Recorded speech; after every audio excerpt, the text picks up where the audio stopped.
안녕하세요. 화요일 오늘 아침 묵상 백현우 목사입니다. 오늘도 주님께서 우리의 마음을 새롭게 하시고 하나님을 향해 바른 방향으로 걸어가는 복된 하루가 되시기를 축복합니다. 저는 운전할 때 무조건 내비를 찍는 편인데요.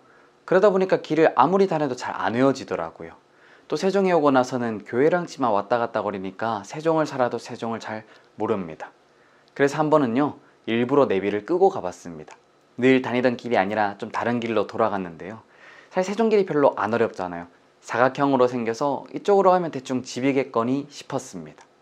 그런데 그게 길치들의 특징입니다. 제가 결국에 길을 잃었거든요. 근데 왜 이러냐면요, 어디서 나오는 자신감인지 모르겠는데 그냥 갑니다. 왜 그러냐고 굳이 물어보시면 뭐 조금만 더 가면 아는 길이 나올 것 같은 느낌이 들거든요. 근데 문제는 이처럼 틀린 길에서는 열심히 갈수록 더 멀어집니다. 그리고 신앙도 그렇습니다. 신앙의 길치가 되지 않으려면 내가 열심히 가는 것보다 올바른 방향으로 가고 있는가, 그거를 잘 점검해야 되는데, 그래서 오늘 말씀이 우리에게 그 방향성에 대해서 알려주고 있습니다. 오늘 본문에는 안식일과 초하루에 어떤 제사를 지내야 하는지, 왕과 백성들이 어디 문으로 다녀야 하는지, 예배에 대한 규칙들이 구체적으로 등장하고 있습니다. 그런데 중요한 사실이 하나 있는데요. 정작 예배를 드릴 성전이 이 당시에는 없었다라는 것입니다.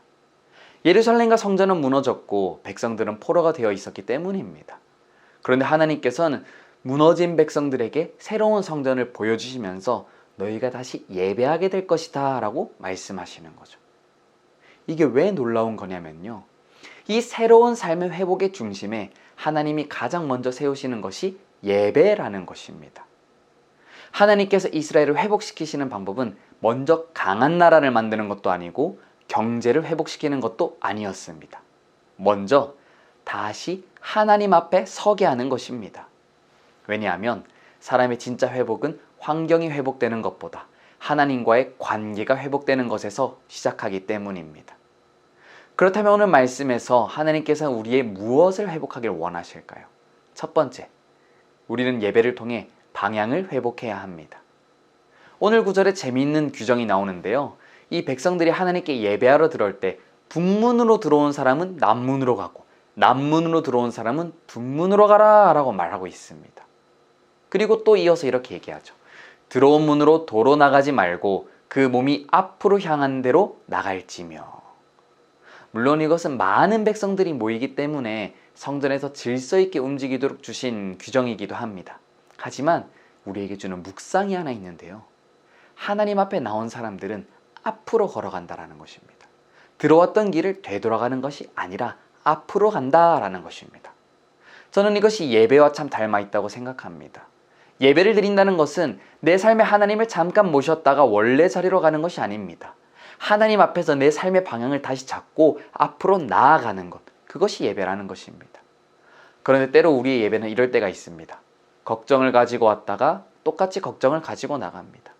미움을 가지고 들어왔다가 똑같은 미움을 가지고 나갑니다.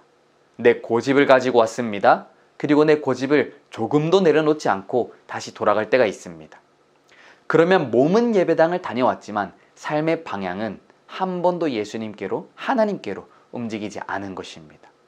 그렇기 때문에 좋은 예배란 감동이 많은 예배가 아니라 내가 조금이라도 하나님으로 움직인 예배가 정말 살아있는 예배가 되는 것입니다. 생각이 바뀌고 말 한마디가 바뀌고 생각 태도가 바뀌어서 나는 이렇게 생각했는데 말씀을 들어보니 하나님은 다르게 말씀하시구나. 그것을 인정하고 내 방향을 돌리는 것. 그것이 예배입니다.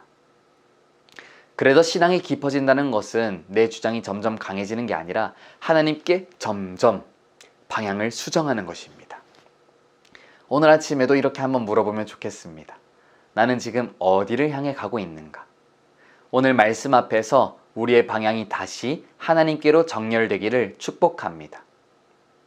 그런데 방향을 한번 바로 잡았다고 해서 끝나는 것은 아니죠. 그래서 하나님은 또 이어서 이렇게 말씀하시는데요. 두 번째, 매일을 지켜야 합니다. 오늘 본문에는 안식일도 나오고 초하루도 나오고 여러 가지 절기들이 나옵니다. 그리고 특별한 날에 드리는 예배가 등장하다가 13절부터는 분위기가 바뀌는데요. 매일 드리는 제사에 대해서 말씀하십니다. 그러면서 반복해서 등장한 단어가 있는데요. 그것은 바로 아침마다입니다. 특별한 절기가 아니라 아침마다. 큰 행사가 있을 때가 아니라 아침마다. 뭔가 특별한 감사가 있을 때가 아니라 아침마다. 하나님께서는 아침마다 예배를 드리며 나아가게 하고 계십니다. 왜 하나님께서 이렇게 아침마다 하는 반복을 중요하게 여기실까요? 우리는요, 인생에 특별한 순간들이 있어야 인생이 바뀐다고 생각하고 있습니다. 큰 은혜를 받아야 달라질 것 같고, 강력한 기도가 있어야 뭔가 바뀔 것 같고, 인생을 뒤집힐 만한 사건이 일어나기를 우리는 기다릴 때가 있습니다. 물론 하나님께서는 그런 순간도 주십니다.